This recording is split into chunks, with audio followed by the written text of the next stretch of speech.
Hola, ¿qué tal? ¿Cómo están? Bienvenidos a Promover Salud, el programa de Fundación Boreal. Y hoy vamos a tener entrevistas muy interesantes.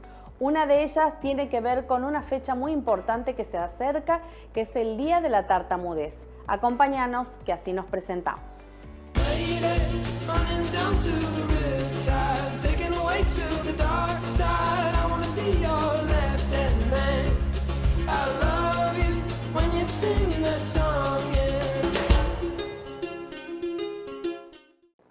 El 1% de la población mundial es tartamuda.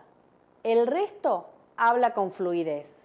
Sobre este tema vamos a hablar con Lina Almazán. Ella es fonoaudióloga y vamos a tratar este tema para que todos podamos aprender y tomar conciencia sobre la tartamudez. Bueno, Lina, bienvenida al programa. ¿Cómo estás? Hola, bueno, muchas gracias por la invitación. Bueno, era algo pendiente que teníamos, así que bueno, aquí estamos. Bueno, primero vamos a hablar sobre esta fecha tan importante que se acerca, que tiene que ver con la profesión con la que estás ejerciendo. Sí, este 22 de octubre es el Día Mundial de la Tartamudez, lo cual vamos a hacer una jornada de concientización y sensibilización sobre esta característica en el habla en la Plaza Independencia en horarios de la mañana, de 9 de la mañana a 13 horas. Así que bueno, desde ya todos están invitados y el lema de este año es "Si tartamudea no está solo", y hacemos la convocatoria para que se puedan sumar todos con remeras blancas, que es algo que nos identifica. Bien, cuando hablamos de concientización, ¿a qué nos referimos? ¿Cómo trabajan la parte de prevención y concientización y esto de reconocer a una persona tartamuda? Bueno, esto es importante. Destacar primero que la tartamudez no rotula a la persona con tartamudez, sino que es una forma diferente de hablar, y tener en cuenta y tener en claro que la tartamudez no es una discapacidad, no es una enfermedad, no es una patología, no se contagia, simplemente es una característica en el habla. Cuando hablamos de características del habla, ¿a qué nos referimos? Nosotros nos podemos dar cuenta que una persona tiene tartamudez cuando vemos que hay repeticiones de palabras, repeticiones de sonido, puede haber repeticiones de frases, bloqueo. Todas estas características pueden venir o no acompañadas de tensión en el cuerpo, movimientos involuntarios, ¿sí? Por eso es importante hacer la detección temprana. Es por eso que nosotros trabajamos mucho en promoción y prevención de salud. Donde es importante saber que a más temprana edad detectemos, más posibilidad de revertir esa fluidez. Por eso trabajamos y hacemos las consultas a partir de los 2 años, que es la edad ideal para empezar a hacer las interconsultas. En esto de prevención y promoción de salud, ¿cómo trabajan desde ese lugar, por ejemplo, en este evento que van a realizar? Bueno, no sé si ustedes saben, pero nosotros en Tucumán tenemos el primer Centro Integral Municipal de Tartamudez, que es libre y gratuito, que está a cargo de la Municipalidad de San Miguel, donde se brinda la atención no solamente a las personas con tartamudez, sino también se hace la contención a la familia, lo cual el abordaje terapéutico se hace de forma individual y se hace de forma grupal, que son los grupos de ayuda mutua de personas con tartamudez, que se dictan los días miércoles en el Zoom de la Municipalidad, calle 9 de julio 570, y las sesiones individuales se hacen en el centro de 7 de la mañana a 6 de la tarde en Catamarca 411. Bien, ¿cómo trabajan con la familia, por ejemplo? Y nosotros siempre el equipo es familia, paciente y profesionales. Es importante para nosotros que la familia, las personas con tartamudez sepan toda esta información, ¿no? Saber detectar a temprana edad, saber qué consulta tienen que hacer, cuál es el área específica donde tienen que hacer la consulta, tener herramientas terapéuticas para poder ayudar al familiar, en este caso, con las pautas de fluidez. Esto no interrumpir, esperar los turnos, no completar la frase, no adivinar. Es una ayuda importantísima para la terapia, la devolución y observación y acompañamiento de la familia. ¿Cómo es la experiencia en el consultorio, en este día a día? Son personas, padres que se acercan con sus niños pequeños, gente grande que también decide acercarse. ¿Cómo es la...? Y nosotros tenemos el grupo etario de 2 años a 99 años. Desde que se inauguró el CIM de tartamudez, el 20 de mayo a la actualidad, tenemos 220 pacientes. en los cuales hay niño, adolescente, preadolescente y adulto. La última edad que pudimos registrar son pacientes de 70 años, ¿no? Y en los más chicos de 2 años. Por eso es importante este espacio, porque bueno, la franja etaria es amplia, ¿no? ¿Cómo llega el paciente? Muchos de los pacientes llegan por la información de los medios de difusión, ¿no? O el boca a boca, o recomendaciones, u otros por curiosidad, cuando pasan por el centro y ven la tortuga, que es el logo de la tartamudez, suelen acercarse y hacer su consulta, y bueno, tenemos la satisfacción de decir que bueno, el turno alcanza para todo. O sea, no hay un paciente que vaya y no sea atendido o no se le dé una respuesta. A esa persona que está ahí del otro lado de la cámara, viendo que todavía no se animó a acercarse, o a ese papá, mamá, familiar, amigo que tiene una persona, un conocido, ¿qué le dirías? Bueno, en primer lugar, decirle que no está solo, que en la provincia de Tucumán hay políticas públicas comprometidas y ocupadas sobre esta temática, no desde ahora, sino desde el año 2010, gracias a la gestión y acompañamiento incondicional de la doctora Rosana Chala, que en muchos años venimos trabajando esto, lo que te venía diciendo. Hoy es un centro integral municipal de tartamudez. En su momento fue el consultorio público de la provincia, lo cual también se presentó un anteproyecto de ley nacional inclusiva. O sea, hemos podido dar respuesta a muchas personas con tartamudez. Y saber que hoy las personas con tartamudez no están solas. Hay un equipo que acompaña, hay una gestión que sigue acompañando, hay políticas públicas comprometidas, que eso no lo tiene ninguna provincia y es un orgullo para nosotros decirlo. Y saber que el 90% de las personas con tartamudez que pasaron por estos espacios públicos y gratuitos están escolarizados, otros volvieron a integrarse en la familia, en la sociedad, y para nosotros eso es importantísimo y es un voto de confianza importante para poder seguir haciendo cosas. Y bueno, las puertas están abiertas del centro de lunes a viernes de 7 de la mañana a 18 horas.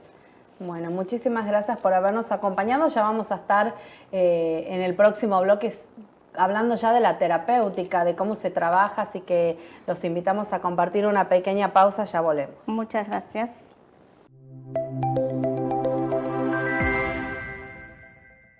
La tartamudez es una característica del lenguaje y sobre esto y de cómo es el tratamiento, el abordaje terapéutico, vamos a hablar con Karina Gali, fonoaudióloga, que también nos acompaña en el programa de hoy.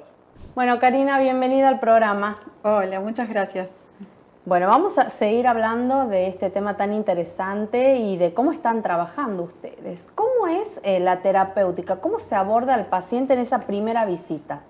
Bueno, en la primera visita, o sea, la evaluación para diagnosticar si hay tartamudez o no, lo hacemos las fonoaudiólogas especializadas en tartamudez, que, bueno, yo soy una de ellas, la otra, nuestra directora, Lina, y a partir de en esa entrevista, por supuesto que fundamental, primero los papás si son niños, en edad preescolar, escolar o adolescentes más o menos, y en los adultos, por supuesto, la entrevista con ellos.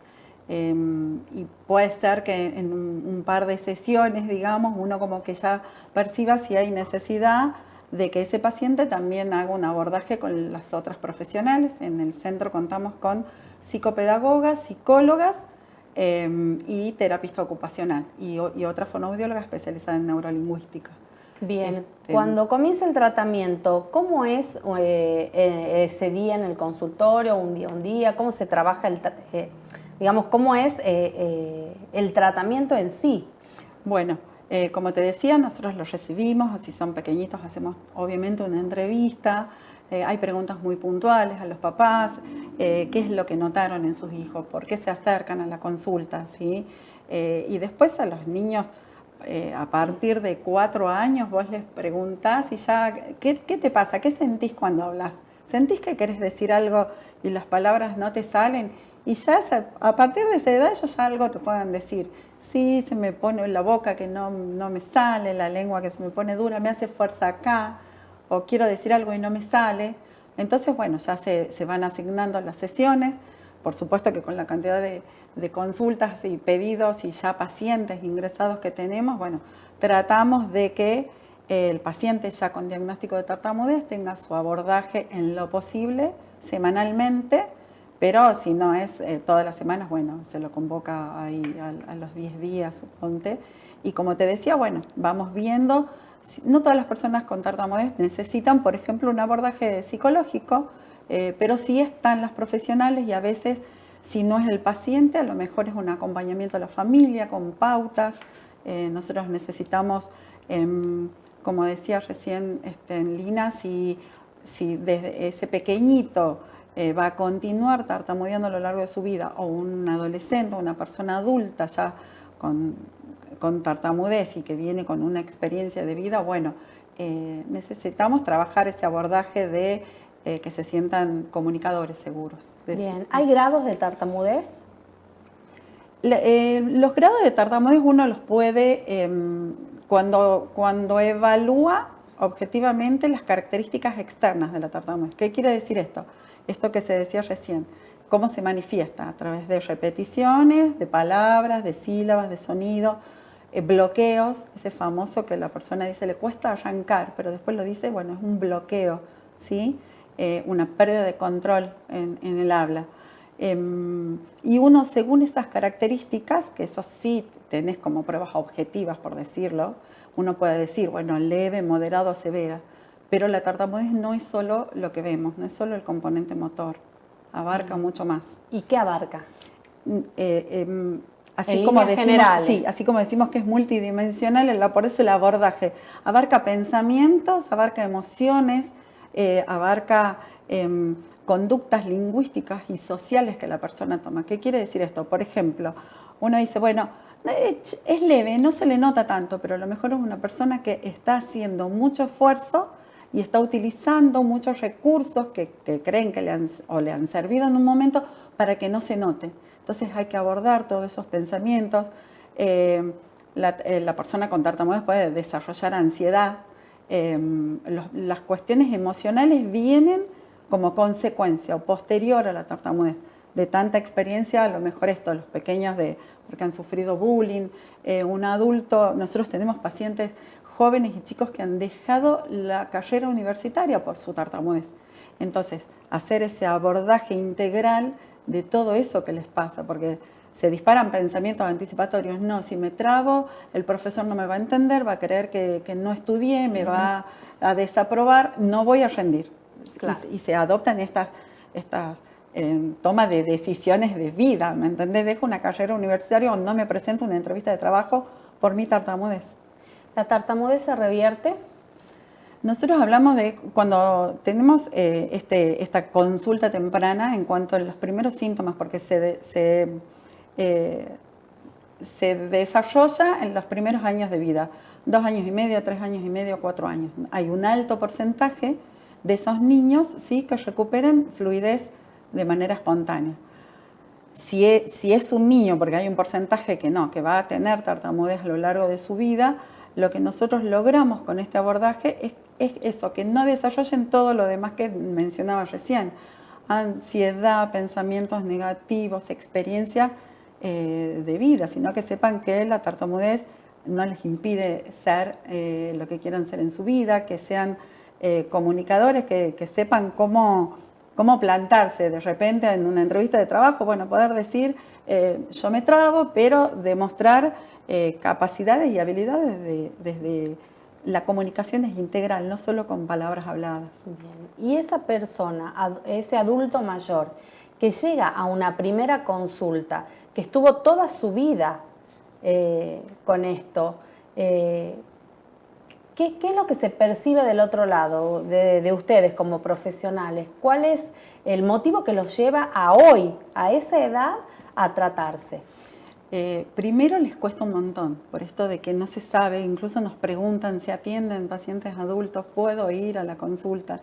Entonces llegan con toda una historia de vida, años tartamudeando y de estas experiencias malas y bueno, con timidez, con vergüenza de decir voy a la fono, porque se cree que la fono solo está para los niños. Y una vez que, por supuesto que cuando vos le preguntás cuál es su objetivo, qué buscan, siempre está esa pregunta o como esa esperanza o ese voto de decir que desaparezca. Cuando nosotros les explicamos, porque tenemos que ser honéticos y ética profesional, de decir, no hay promesa, porque incluso hay adultos que revierten, pero uno no les puede prometer que la terapia se los garantiza, Exacto. pero sí que la terapia y este abordaje y este acompañamiento lo que sí garantiza es de que no se van a esconder más, de que se van a presentar un examen. Estos pacientes que te comentaba recién han retomado la facultad, han vuelto a inscribirse, han perdido el miedo de ir a pararse delante de un profesor a dar un examen, otros están presentándose en entrevistas de trabajo, y niñitos que bueno, que pueden decirle a un amiguito que le hace burla o algo, decir, así hablo yo y punto, y me doy vuelta y sigo jugando. Entonces cuando les explicas todo eso y sos honesto y se sienten realmente acompañados, esa esperanza sigue. Cambiamos el foco del objetivo, pero la esperanza está y entonces deciden quedarse con nosotros en el centro. Bueno, Karina, muchísimas gracias por habernos acompañado. Gracias a ustedes por el espacio, muchísimas gracias. Bueno, hacemos una nueva pausa en Promover Salud, ya volvemos.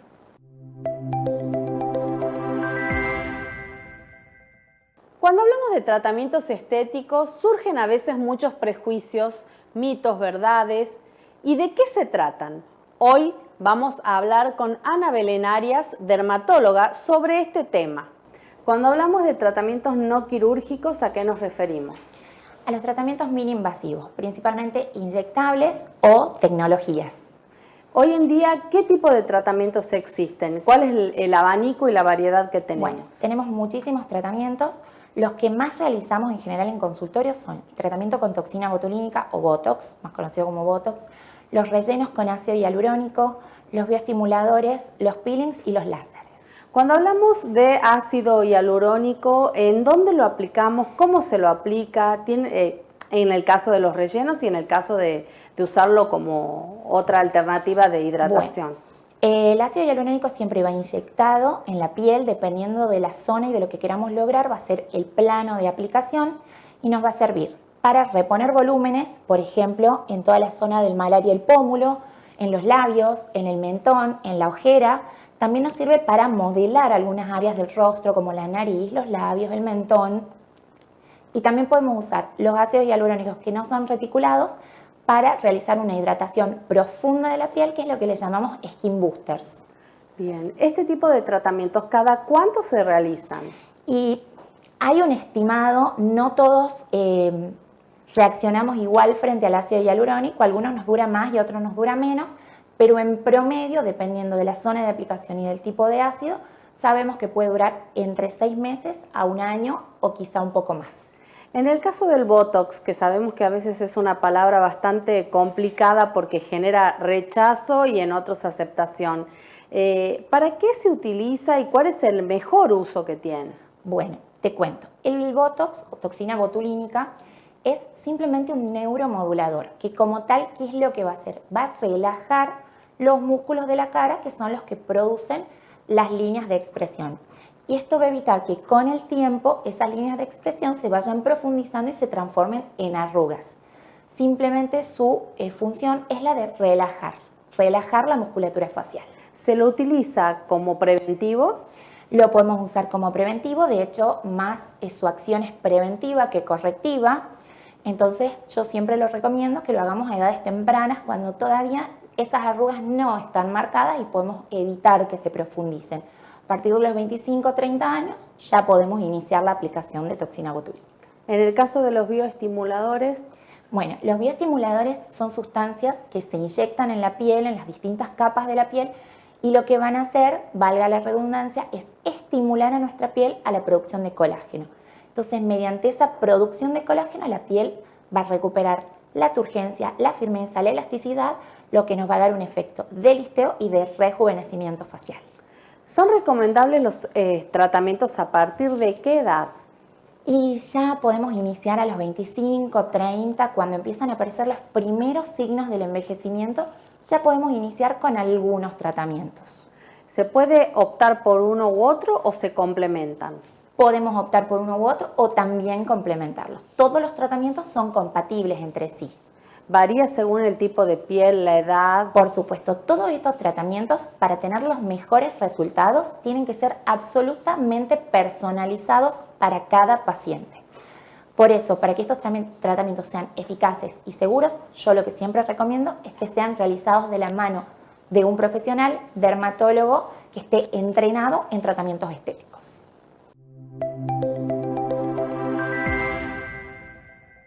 Y ahora sí, no queda más tiempo, nos vamos a despedir para reencontrarnos como siempre todos los sábados a las 4:30 de la tarde por América Tucumán y Canal 5 Tucumán.